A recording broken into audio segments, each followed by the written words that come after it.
Bonsoir à tous, bienvenue dans votre magazine, c'est votre emploi. Comme chaque semaine, on scrute pour vous les opportunités d'emploi dans le Nord et le Pas-de-Calais, avec notamment L4M, notre partenaire, et Thibaut Cotin à nos côtés comme chaque semaine pour ce premier numéro de l'année. Bonsoir Thibaut. Bonsoir. Et bienvenue ce soir ensemble Thibaut. Eh bien on découvre le métier de chasseur de tête. Ils sont très sollicités en ce moment avec depuis quelques mois, vous le savez, la pénurie de candidats dans certains secteurs. Notre invité pour son éclairage, c'est Frédéric Laurent, gérant du cabinet e-consulting RH. Bonsoir. Bonsoir. Merci beaucoup d'être avec nous et d'avoir accepté notre invitation. Les petites annonces d'L4M et tout de suite donc notre invité.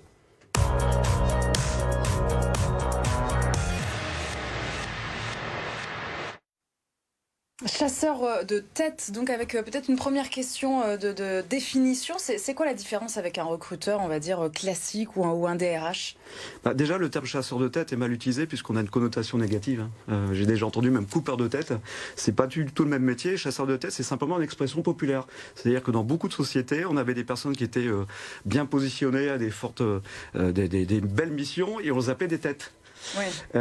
Et aussi dans beaucoup de sociétés, on a des services et on a des personnes à la tête du service. Donc, et c'est vrai, vous souffrez encore aujourd'hui d'une image... Il y a une connotation qui est assez négative, mais qui est simplement issue d'une expression populaire, alors qu'on est bienveillant, on est là pour susciter intérêt, on est là pour échanger. C'est le cœur de notre métier. Okay. Donc du coup, faut gagner la confiance des candidats, parce qu'il y a un côté négatif. C'est le nerf de la guerre. Il faut rassurer les candidats, on est là pour échanger, on est là pour faire le point, on est là pour eux. Et dans un secteur de l'emploi en tension, vous avez un rôle important. Quelle est votre mission au quotidien ? Notre mission au quotidien, c'est de répondre en fait aux besoins de nos clients qui ont des difficultés de recrutement par eux-mêmes. Donc ils ont des outils, des moyens, mais ils n'y arrivent pas. Donc notre métier, c'est d'identifier pour eux des pépites, donc des candidats qui pourraient leur correspondre, susciter l'intérêt au sein d'entreprises potentiellement concurrentes et partenaires, et surtout leur présenter un projet qui va correspondre à leurs aspirations personnelles et professionnelles. Et si deux parties se rencontrent et ça match, ça fait un bon recrutement. Alors vous travaillez donc à la fois dans les Hauts-de-France, ailleurs aussi sur le territoire français. Chez nous, dans la région, est-ce qu'il y a des secteurs justement sur lesquels vous travaillez davantage ou pas forcément, ou c'est très très varié ? Bon, on va dire que les besoins en recrutement sont partout, et pas uniquement sur des profils qualifiés. Vous prenez un restaurateur, il a besoin de recruter, vous prenez un cadre dans le secteur activité, mais c'est vrai que traditionnellement, on a une région de logistique, il y a d'énormes besoins en logistique dans les Hauts-de-France, il y a juste qu'à regarder dehors, il y a des plateformes qui se créent partout. On a des besoins dans l'industrie est en pleine mutation, notamment avec le digital et les relocalisations, on va dire, en local, il y a des besoins dans l'industrie. On a des besoins aussi dans le digital, parce qu'il faut savoir que les Hauts-de-France, c'est quand même la 3e région digitale en France, donc forcément... Derrière qui ? Il y a forcément l'Île-de-France en premier, et la région lyonnaise, les grosses régions. Et on est juste derrière. Et en fait, on a besoin dans le web, dans le digital, dans les data, dans la sécurité. On a des besoins aussi énormément dans les services à la personne, par exemple, auxiliaires de vie. Donc bref, on a des besoins pratiquement partout. Donc ça, c'est les besoins sur 2021 que vous avez observés. Sur 2022, il y a des tendances également. On sera à peu près sur les mêmes besoins, la même continuité, puisqu'on est quand même sur des années, on va dire, assez compliquées. Donc on sera dans la continuité de tout ça. Et justement, au quotidien, comment vous faites pour contacter donc les candidats que vous souhaitez placer ? Oui, comment vous travaillez du coup, comment ça se passe ? Moi, ce que je dis souvent même à mes clients, c'est que le canal de recrutement, c'est comme une autoroute. Donc, si vous êtes à droite et que le candidat est à gauche, vous passez à côté. Donc, notre métier, c'est quoi ? C'est de mettre un péage au bout de l'autoroute et d'avoir surtout une démarche 360. Donc, ça nécessite en fait d'avoir des outils, des moyens, une technologie. Et là-dessus, on va utiliser tous les canaux à nos dispositions. C'est les canaux institutionnels, c'est aussi les écoles, c'est les sites emploi, comme M4M par exemple, c'est les réseaux sociaux, c'est la cooptation. Les réseaux sociaux, beaucoup quand même. Ça a complètement bouleversé. LinkedIn, peut-être moins maintenant Facebook, mais il y a une époque. Ou Viadeo qui a été créé. Oui, Viadeo, c'est vrai. Il y a quelques années. Ça n'a pas été une révolution, mais surtout une évolution. La grande révolution, c'était avec l'apparition d'Internet et les premiers sites emploi. En revanche, les réseaux sociaux, notamment professionnels, je ne parle pas de Facebook, c'est un canal, on va dire, totalement différent qui nous permet de trouver des candidats pas forcément en recherche active. Et deuxième valeur ajoutée, c'est qu'on a aussi la mise à jour des informations en temps réel et on peut prendre contact directement avec eux. Et il n'y a pas de barrage secrétaire. Donc on prend directement contact avec eux. Et vous l'avez dit, vous ne touchez pas forcément des candidats qui sont en recherche active. Comment vous faites pour convaincre un candidat pour lui proposer une mission alors qu'il n'est pas forcément ouvert sur le marché de l'emploi ? C'est toute la démarche, en fait, c'est limite proche du marketing. Il faut susciter l'intérêt d'une personne, comme je dis toujours, qui n'a rien demandé. Et surtout, une fois qu'on a suscité son intérêt, c'est échanger avec lui. C'est quoi? C'est dans la formulation? C'est dans la formulation, c'est voilà, et c'est avoir le premier contact, notamment téléphonique. Écoutez, j'ai peut-être un truc pour vous qui peut vous intéresser. Échangeons. Et là, on fait le point avec les personnes. C'est quoi votre projet? C'est quoi vos motivations? C'est quoi votre parcours? Qu'est-ce qu'on peut faire pour vous? Donc, on est vraiment sur une phase d'écoute, vraiment en phase d'écoute. Et après, si dans ses aspirations, on a quelque chose qui est susceptible de correspondre, on lui dit écoutez, j'ai peut-être un truc pour vous. C'est valorisant aussi pour le candidat d'être contacté et ça m'est jamais arrivé. Et de s'entendre dire c'est pas vous, mais vous êtes un bon profil, vous nous intéressez, c'est valorisant aussi. C'est hyper valorisant, mais ça fait partie de la démarche. Vous savez, nous, on n'est qu'intermédiaire entre les entreprises et les candidats. On est là pour écouter nos clients, on est là pour écouter les candidats. Et si les deux, ça peut matcher, on est là pour ça. Et ces trajectoires de carrière qui ont beaucoup évolué aussi par rapport aux précédentes générations où on faisait 30 ans, 35 ans dans une même entreprise. Là, j'imagine que ces candidats aujourd'hui sont ouverts et bougent beaucoup plus. Oui, c'est sûr qu'on a une mobilité, une agilité en fait qui est beaucoup plus importante. On a tous les jours en fait des personnes qui me disent écoutez, on contacte des personnes. Oh non, j'ai plus envie de faire ça. Ah oui. Je veux arrêter ce métier-là. Je repasse une formation pour être plombier, des changements de carrière, ou même des jeunes diplômés qui me disent écoutez, je vais être tout à fait honnête avec vous, j'ai suivi un parcours, on va dire scolaire parce qu'on me l'a imposé familière dans ma famille, mais j'ai pas envie de le faire. D'accord. Et comment on devient chasseur de tête? Vous avez un profil pur RH ou Ce que je dis toujours. On recherche aussi des chasseurs de tête, du coup, Je pense que le recrutement, on l'apprend de deux manières. Donc, il y a les formations classiques que sont les formations en ressources humaines, où forcément, on a des modules recrutement qui sont adaptés, où on apprend le métier et le pan recrutement dans ces formations. Mais surtout, lorsqu'on est dans une entreprise, qu'on est un jour amené à faire du recrutement, on l'apprend.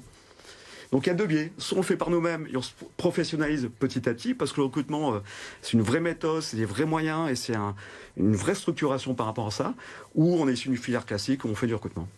On peut aussi vous contacter, nous, du coup, parce que c'est vrai que l'image du chasseur de tête, c'est lui qui va chercher et qui va contacter, mais ça peut aussi être dans l'autre sens. Contactez-nous, c'est ce que je dis toujours.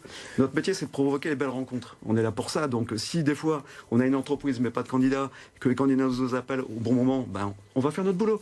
On est vraiment un rôle d'intermédiaire entre les candidats et les entreprises. Notre métier, c'est d'écouter autant les candidats que les entreprises et de provoquer les belles histoires.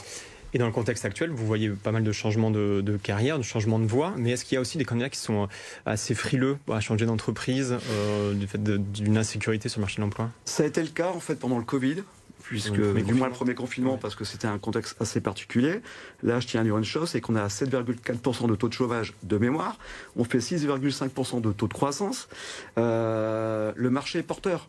Donc ça a repris, il y a une vraie reprise. À l'heure actuelle, une personne qui quitte son entreprise se dit je peux prendre le risque d'eux.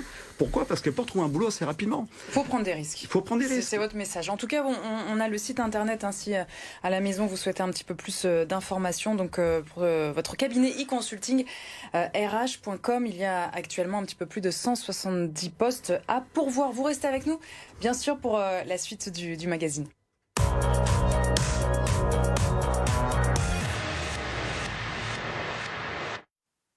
Et quelques exemples d'annonces, donc de postes justement à pourvoir sur le marché dans la région. Et Thibault, on commence avec un poste dans le nettoyage et l'entretien. Tout à fait. Donc c'est pour l'enseigne de grande distribution, donc Leclerc, qui recrute et qui recherche un agent d'entretien. Donc c'est pour le site de Frétin. C'est un CDI à pourvoir immédiatement. Par contre, c'est en temps partiel. C'est du lundi au vendredi de 16h à 19h.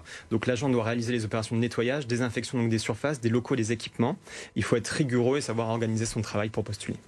Alors, autre secteur à présent, la restauration, on en parlait à l'instant, qui a toujours besoin de bras en ce moment. Donc là, c'est le comptoir du Malte qui recherche donc un cuisinier ou une cuisinière donc pour son restaurant de Bruy-la-Bussière.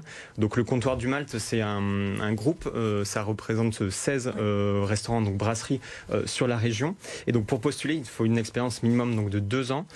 Faut aimer l'adrénaline, être passionné, être rigoureux. Et c'est une ancienne donc qui se développe. Donc c'est un poste qui peut être évolutif également sur des postes de seconde cuisine ou de chef cuisinier. On parle toujours restauration, mais cette fois restauration collective dans la région et le bassin minier. Alors c'est un univers qui est un petit peu différent. Donc c'est pour l'entreprise donc Happy Restauration, c'est un acteur important de la restauration collective. Et il recrute un ou une d'ailleurs chef gérant en CDI à Lens. Donc c'est un poste qui a à pourvoir donc dans un établissement scolaire. Et donc le chef gérant, il participe donc évidemment donc à la cuisine, mais il manage également son équipe. Il s'assure donc des règles d'hygiène et de sécurité. Il s'occupe de tout ce qui va être gestion de stock, commande fournisseurs. Donc c'est un poste vraiment complet. Et pour pour ça, il faut une formation donc, de base donc, en cuisine, un CAP, un BEP ou un bac pro, et également donc 2 ans d'expérience. Un petit peu d'expérience. Et enfin, Thibaut, pour terminer, un poste de commercial à pourvoir 100% en 100% télétravail. Oui, tout à fait. Donc ça, c'est une vraie tendance qui se développe. C'est pour le Centre européen de formation, une entreprise basée à Villeneuve d'Ascq, vraiment juste à côté, qui recherche un commercial ou une commerciale sédentaire en télétravail. Donc c'est une entreprise régionale, leader de la formation privée à distance et qui connaît vraiment une croissance de près de 25% chaque année de leur chiffre d'affaires. Donc c'est une entreprise vraiment en plein boom. Et donc la mission du commercial, c'est de convaincre donc les personnes qui ont fait une demande de documentation donc sur le site et de les inscrire donc à une des formations. Donc pour ça, il faut une première expérience donc de commercial est appréciée, mais c'est ouvert également aux débutants et c'est un CDI de 30 heures par semaine. Il n'y a pas de travail le week-end. N'hésitez pas à vous renseigner, en tout cas tous les détails sur l4m.fr. Le télétravail, Frédéric Laurent, ça vient un petit peu bousculer votre quotidien, là, 3 jours obligatoires par semaine? Oui et non, puisqu'on est désormais habitués à cette notion de télétravail, et puis ça répond aussi à un besoin de flexibilité des candidats. C'est une vraie demande des candidats aujourd'hui? Oui, c'est une vraie demande aussi, surtout plus que le télétravail, de la flexibilité. Nous, on a beaucoup de candidats en fait qui n'acceptent pas un poste parce qu'elles sont mamans célibataires, elles ont 2 enfants, et elles doivent emmener les enfants à l'école. Donc si on peut décaler d'une demi-heure ou faire une demi-journée de télétravail, etc., l'entreprise récupère une ressource, récupère dans le bon sens, et c'est du positif. Merci beaucoup à tous les deux. En tout cas, Thibaut, on se retrouve la semaine prochaine. Et demain, nous parlerons santé, bien sûr, comme chaque jeudi, avec les besoins en sang, le don du sang. On en parlera avec une représentante de notre région.